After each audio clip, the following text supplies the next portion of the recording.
Punjab Kings மறுபடியும் play off உள்ள ரேஸ்ல வந்தவனே எல்லா பக்கம் பட்டாசு சும்மா பயங்கரமா வெடிக்கும் அப்படிங்கிற மாதிரி இன்னைக்கு 6 தோல்விக்கு அப்புறம் ஒரு அருமையான வெற்றி. அதுவும் பஞ்சாப் கிங்ஸ் மக்களின் கேப்டன் ஸ்ரேயஸ் ஐயரோட ரசிகர்களுக்கு மனசுல நிக்கிறாப்ல ஒரு வெற்றி. ஏன்னா ஐபிஎல்ல இத்தனை வருஷம் செஞ்சுரி அடிக்க வாய்ப்பு இருந்துமே தான் விளாடுற டீமுக்காக அந்த செஞ்சுரியை கூட முக்கியம் இல்லை அப்படின்னு சொல்லிட்டு விளாடுற ஸ்ரேயஸ் ஐயர் இன்னைக்கு ஒரு செஞ்சுரி முதல் முறையா அவரோட ஃபர்ஸ்ட் செஞ்சுரி அடிச்சு நாங்க பிளே ஆஃப்ல இன்னும் லைவ்ல இருக்கோம்டா அப்படின்ட்டு பஞ்சாப் கிங்ஸை தூக்கி நிப்பாட்டி இருக்காருன்னு தான் சொல்லலாம். இது கொஞ்சம் ஓவர் பில்டப் கொடுக்குற மாதிரி தான் இருக்கும். ஏன்னா ஐபிஎல்லோட ஃபர்ஸ்ட் ஹாஃப்ல அந்த அளவுக்கு விளாண்டாங்க. 7 மேட்ச்ல 6 வெற்றி அன்பீட்டனா இருந்தாங்க. இவங்க ஐபிஎல்ல இந்த வருஷம் கப்பு இவங்களுக்கு தான்டா அப்படிங்கிற மாதிரி இருந்தவனுங்க அடுத்த 6 மேட்ச்ல யாருமே எதிர்பார்க்க மாதிரி பயங்கர ஆதார பாலத்தில் போய் பயங்கர தோல்வி. எப்படியா பிளே ஆஃப்குள்ள விளையாட மாட்டாங்களா அப்படின்னு இருக்கையில கடைசி சான்ஸா எல்எஸ்டி கூட வெற்றி பெற்று அது ஒரு சான்ஸ் கிரியேட் பண்ண மாதிரி தான் இருக்கு. அதனால தான் எல்எஸ்டி கூட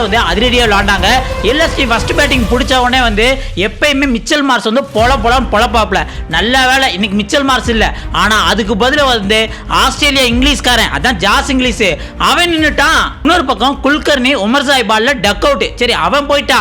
அடுத்து நிக்கலஸ் புரான் இருக்கால ஒன் டவுன் இறங்கினா அடிப்பான்னு பார்த்தோம்னா அவனு 2 அவுட் ஆயிட்டு போக கடைசி ஆயுஷ் பதோனி தான் ஒரு 18 பால்ல 43 ஒரு அதிரடியா விளையாண்டாப்ல. அப்புறம் அவரும் கொஞ்சம் அசால்ட்னால பிரிப்சிம்ரன் ஸ்மார்ட்டா கீப்பிங் பண்ணி ஸ்டெம்பிட் பண்ணி விட்டாப்ல. அதுக்கப்புறம் பந்த் முக்கி திணறி ஒரு 26 ரன் அடிச்சு அவுட் ஆயிட்டு போக அதுக்கப்புறம் அப்துல் சமாத் ஒரு 37 ரன் கடைசி அடிச்சாப்ல. அதனால எல்எஸ்சி 20 ஓவருக்கு 6 விக்கெட் இழந்து 196 ரன் அடிச்சாங்க. 197 தான் டார்கெட் அப்படின்ட்டு பஞ்சாப் கிங்ஸ் பேட்டிங் இறங்க எப்பயுமே பிரியன் சாரியை வெளுத்துவாங்கல இந்த டைம் முகமது சாமி பால்ல டக் அவுட் ஆயிட்டு போயிட்டாப்ல. அடுத்து பிரப்சிம்ரன் சிங் கொஞ்சம் நிதானமா ஆடிக்கிருந்தாப்ல. சரி கூப்பர் கான்லி நல்லா அடிப்பாப்ல அப்படின்னு பார்த்தோம்னா அவரும் 10 பால்ல 18 ரன் எடுத்து அவுட் ஆயிட்டு போயிட்டாப்ல. அதுக்கப்புறம் தான் ஸ்ரேயஸ் ஐயர் வந்தாரு.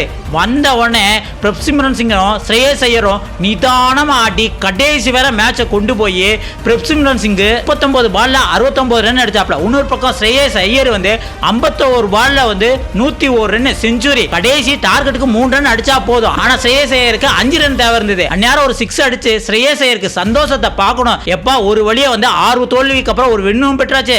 அதுக்கப்புறம் பிளே ஆஃப்க்கு இன்னும் லைவா இருக்க மாதிரி காமிச்சாச்சு. இன்னொரு பக்கம் ஐபிஎல்ல ஃபர்ஸ்ட் செஞ்சுரியும் போட்டாச்சுன்னு அவர் சந்தோஷத்தை இதுக்கு முன்னாடி எந்த மேட்ச்லயுமே நம்ம பார்த்திருக்க மாட்டோம். அந்த அளவுக்கு சந்தோஷப்பட்டாரு. இப்ப பிளே ஆஃப்ல 4th பிளேஸ்க்கு 3 டீமுக்கு போட்டி. ஃபர்ஸ்ட் ஆர்ஆர், அடுத்து பஞ்சாப் கிங்ஸ், அது கேகேஆர். இது 3ல சண்டே நடக்க போற மேட்ச் அது நிர்ணயிக்கும். நீங்க யார் அந்த 4th பிளேஸ்க்கு வர்றதுக்கு நிறைய வாய்ப்புகள் இருக்கு அப்படின்னு உங்களுக்கு தோன்றதை கமெண்ட்ல சொல்லுங்க.